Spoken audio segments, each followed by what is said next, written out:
दोस्तों, मैं चंद्रभान चंद्र ब्लॉग में आपका स्वागत करता हूं। और ये देखिए, आज हमारे 10वें दिन की ये नर्मदा परिक्रमा ग्राम करी, जो कि बड़वानी से 3 किलोमीटर पहले है। ये है बड़वानी में ही, लेकिन 3 किलोमीटर शहर से पहले है। आज हमने यहाँ स्टे किया था। तो दोस्तों, और आज तारीख है, क्योंकि बहुत से लोगों का कमेंट आता है कि आप कहाँ पर हो। तो आज मैं बता दूं कि आज तारीख है 14 नवंबर। तो 14 नवंबर को ये हमारी 10वें दिन की यात्रा यहाँ से शुरू होती है। तो चलते हैं। और ये आश्रम है, हमारा सामान पूरा लगेज तैयार हो चुका है और आश्रम में आपको दिखलाता हूँ। ये आश्रम है। रात को आश्रम पूरी तरह से पैक था, इतने श्रद्धालु थे यहाँ। इस समय सभी जा चुके हैं, हम भी अब चलने की तैयारी में हैं। और ये हमारा बैग। तो चलते हैं दोस्तों, अब हमारी यहाँ से परिक्रमा शुरू होती है। और हम आज ज़्यादा चलेंगे नहीं, क्योंकि हमें बड़वानी में रुकना है। क्योंकि आज से कल सुबह से हम अपनी सूल पानी की झाड़ी में, जो सबसे डेंजर, जो ख़तरनाक इलाका है, वहाँ से अपनी यात्रा शुरू करेंगे। तो देखिए दोस्तों, आज हमारी ये 14वें दिन, आज हमारी ये 10वें दिन की यात्रा शुरू हो चुकी है। और आज तारीख है 14 नवंबर 2025। और इस समय हम बड़वानी से 3 किलोमीटर पहले मेकल सीता धाम आश्रम पे रुके हुए थे, जो कि ग्राम करी में है। और ये बड़वानी डिस्ट्रिक्ट में, बड़वानी में ही आता है। शहर यहाँ से शुरू हो जाता है।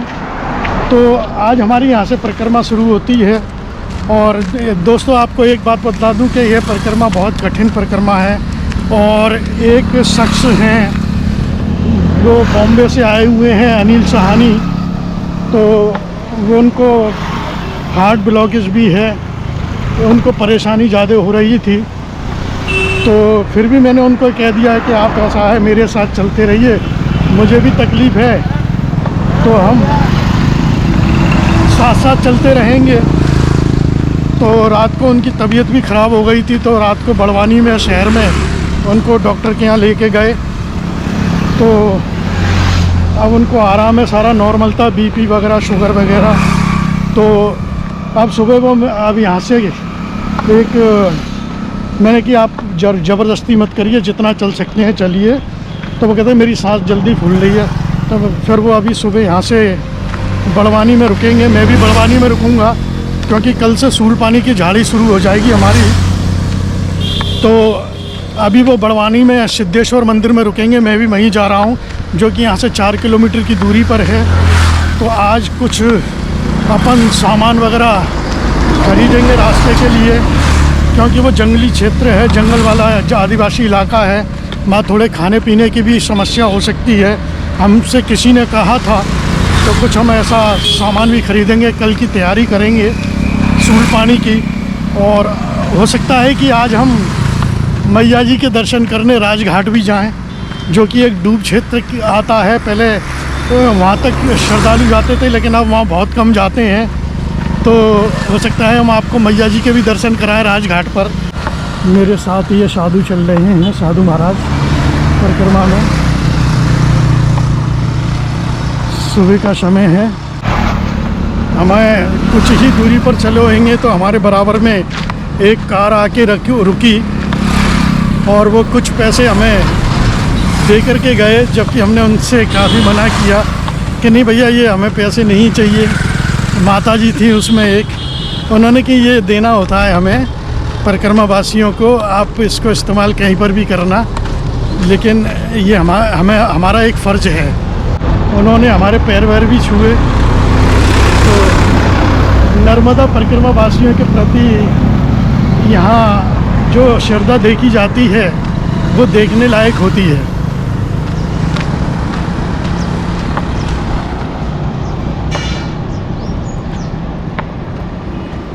ये बड़वानी शहर शुरू हो चुका है। और ये देखिए, यहाँ से 52 गजा 10 किलोमीटर अलीराजपुर ये इधर जाता है। तो अलीराजपुर 79 किलोमीटर और बड़ौदा यहाँ से 222 किलोमीटर की दूरी पर है। और हम सीधे चलते हैं बड़वानी शहर के अंदर। 52 गजा यहाँ से 10 किलोमीटर की दूरी पर है।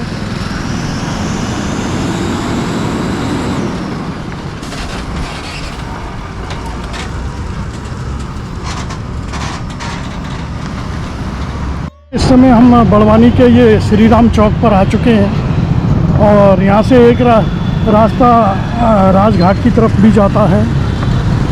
तो ये श्री राम चौक है, यहाँ से अपने परिक्रमा पथ की ओर सिद्धेश्वर महादेव मंदिर जहाँ हम आज स्टे करेंगे। और दोस्तों यह परिक्रमा जो है अब यहाँ से हमारी कल 15 तारीख को सूलपानी के जंगल से शुरू हो जाएगी। और जंगल में थोड़ा खाने पीने का भी इशू रहता है, तो हमें कुछ परचेजिंग करना है सामान खाने के लिए।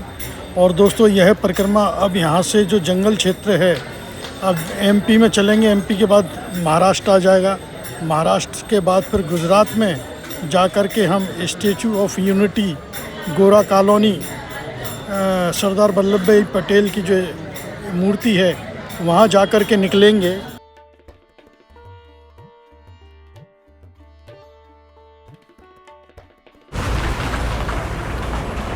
ये सिद्धेश्वर महादेव मंदिर,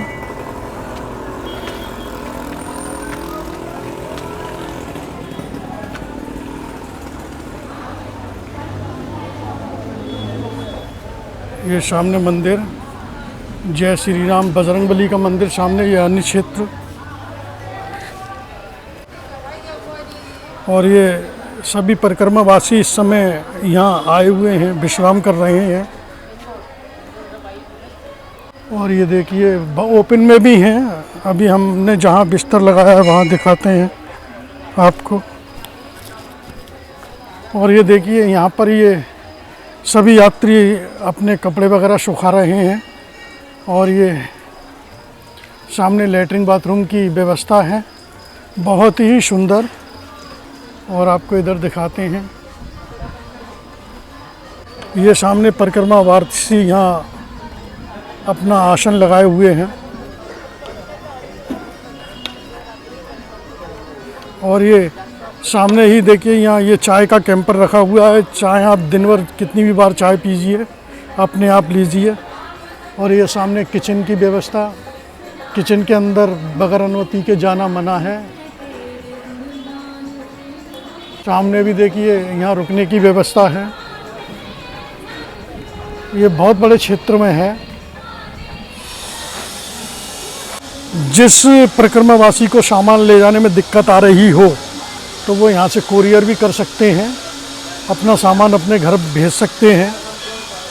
और ये चप्पल स्टैंड, यहाँ चप्पल वगैरह यात्री अपनी रखे हुए हैं, चप्पल जूते। जो भी यात्री आते हैं उनके लिए गद्दे वगैरह गद्दे ले सकते हैं आप, जैसे कि हमने ये बिछा रखा है, ये हमारा आसन।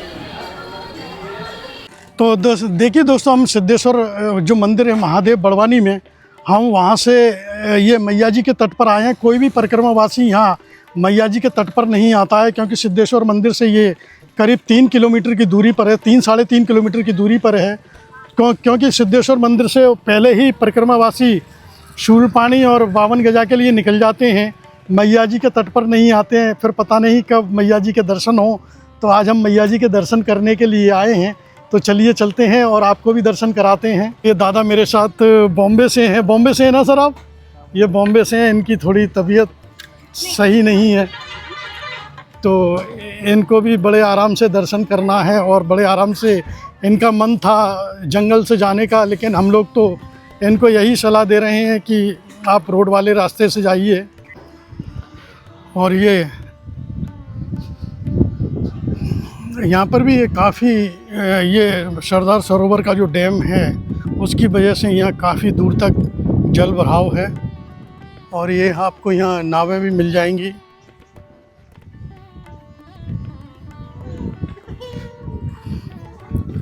तो देखिए ये रोड भी इससे आगे नहीं जा रहा, बस यहीं तक है। मैया को स्पर्श करते हैं आज। तो देखिए दोस्तों, इस समय हम मैया जी के तट पर माँ के जल में हैं। और ये है बड़वानी में जो घाट है, सिद्धेश्वर महादेव मंदिर से करीब 3.5 किलोमीटर की दूरी पर है। और यहाँ पर हम एक ऑटो करके यहाँ तक आए थे। परिक्रमावासी, कोई भी परिक्रमावासी यहाँ तक नहीं आता है, लेकिन हम मैया जी के दर्शन करने आए हैं। तो दोस्तों, परिक्रमावासी अधिकतर वहाँ 52 गजा के लिए रोड अलग से जाता है बड़वानी से, तो उधर निकल जाते हैं, और परिक्रमावासी कुछ जंगल वाले रास्ते सूलपानी के रास्ते से निकल जाते हैं, तो मैया जी तक नहीं आते हैं। तो हम तो सिर्फ आज रुके हुए थे बड़वानी में सिद्धेश्वर मंदिर में, तो इसलिए हम यहाँ बड़वानी में जो घाट है मैया जी का, तो मैया जी के दर्शन करने के लिए भी आए थे। और कह नहीं सकते कि अब मैया जी का यहाँ से हमारी परिक्रमा शुरू होने के बाद कल से हम परिक्रमा यहाँ से शुरू करेंगे 15 नवंबर से। तो देखते हैं कहाँ तक हमें मैया के दर्शन अब कितने दिन बाद नसीब होंगे। और ये दादा मेरे साथ ये बॉम्बे से हैं। दादा आपका शुभ नाम? मेरा नाम अनिल साहन है, मैं मुंबई थाना से हूँ, कलवा में रहता हूँ। तो ये भी परिक्रमा कर रहे हैं, थोड़ा इनका हेल्थ का प्रॉब्लम है, उम्र दराज है, तो देखते हैं ये शूलपानी ना होकर के 52 गजा वाले रोड से ही इनको जाया जाए, क्योंकि 2 बार ये इनको डॉक्टर के यहाँ ले जाया गया है, डॉक्टर से दवा लेके आए हैं, तो डॉक्टरों ने भी मना किया है कि आप रोड वाले रास्ते से चलिएगा। देखिए पूरा ऐसा लगता है जैसे कि समुंदर है, लग ही नहीं रहा कि मैया किधर हैं। और ये श्रद्धालु ये स्नान करते हुए, ये पूरा रोड है, पता नहीं कहाँ तक जाता है, लेकिन इस समय ये पूरा रोड जो है पानी में डूबा हुआ है। तो दोस्तों देखिए, आपको एक बात और बतला दें कि ये जो है जल है ये नदी का नहीं, नहर नदी का ही है, लेकिन ये नदी नहीं आ रही, ये बैक वाटर है। और सामने आप जो देख रहे हैं कम से कम 1 किलोमीटर वो पेड़ दिखाई दे रहे हैं, ये इस पेड़ के उस तरफ है मैया जी। और ये पूरा रोड जा रहा है उस घाट पर।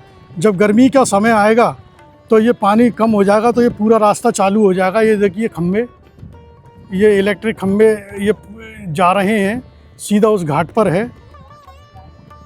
तो ये हमें यहाँ जानकारी जो मिली है यहाँ के स्थानीय लोगों के द्वारा मिली है। तो दोस्तों देखिए, इस समय हम माँ नर्मदा रोहिणी तीर्थ राजघाट बड़वानी आए हुए हैं, जो कि हम आज सिद्धेश्वर महादेव मंदिर में थे। और अधिकतर परिक्रमार्थी यहाँ तक नहीं आते हैं, वो वहीं से 52 गजा या सूलपानी वाले रास्ते पर निकल जाते हैं।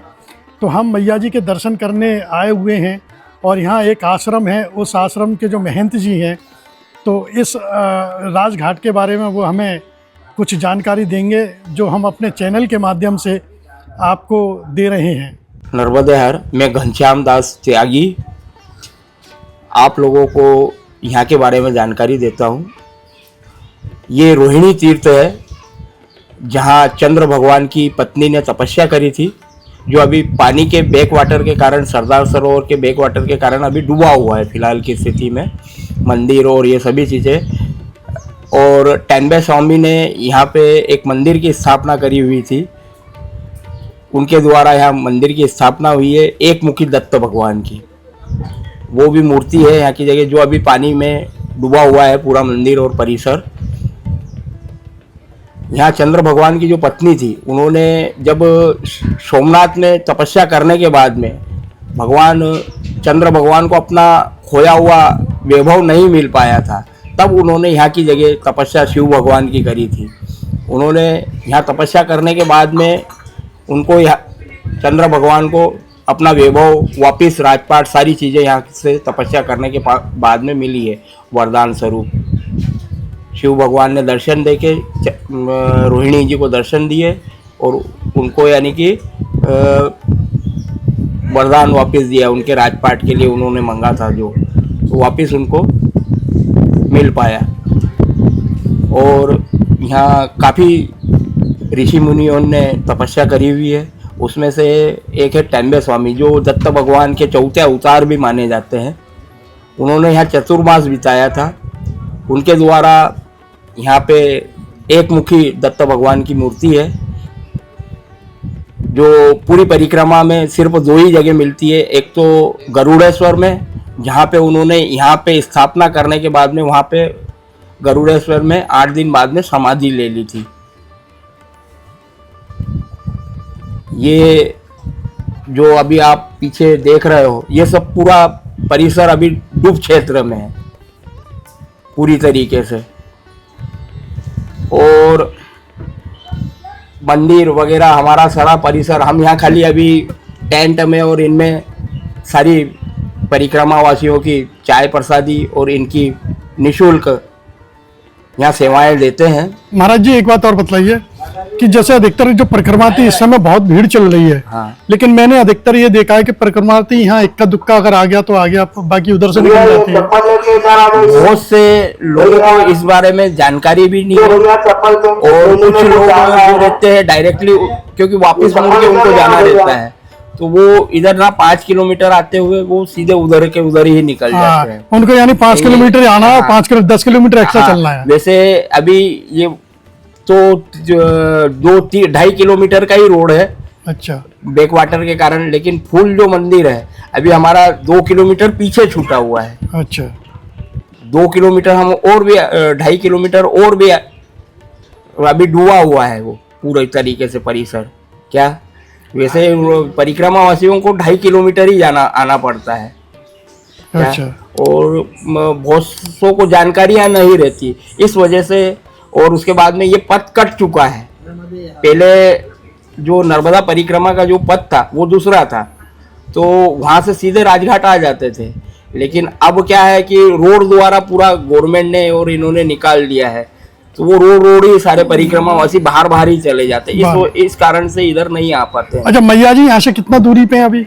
मैया जी तो ये सामने ही रही है। ये बैक वाटर है ना? हाँ, ये बैक वाटर है। मैया जी का मेन पानी 2.5 किलोमीटर 2.5 किलोमीटर आगे है। हाँ, 2.5 किलोमीटर। अच्छा, क्या तो मैया जी अभी 2.5 किलोमीटर दूर है यहाँ से। हाँ, तो है तो ये मैया जी का ही पानी है तो मैया जी का ही। हाँ, ये है मैया जी का ही पानी है। डैम की वजह से वो बढ़ गया। हाँ, डैम की वजह से बढ़ डैम गया। की वजह से यहाँ बैक वाटर 100 कितना होगा दादाजी? 43 138 का लेवल यहाँ आता है अच्छा। फुल।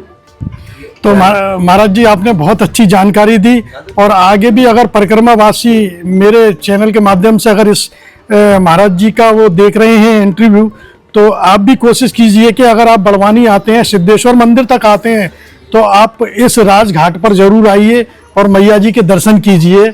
नर्मदे हार। तो देखिए, आज हमने जो बड़वानी से पहले जो करी गांव था, उस गांव से अपनी यात्रा शुरू की थी। आज हमने यहाँ रेस्ट किया है, तो रेस्ट करने के बाद हम हमारी 15 नवंबर को यहाँ से यात्रा शुरू हो जाएगी। तो हम चलेंगे जंगल शुरू पानी से होकर के। तो दोस्तों, अब हम आपसे विदा लेते हैं और मिलते हैं अगले ब्लॉग में। तो जब तक के लिए धन्यवाद। नर्मदे हार।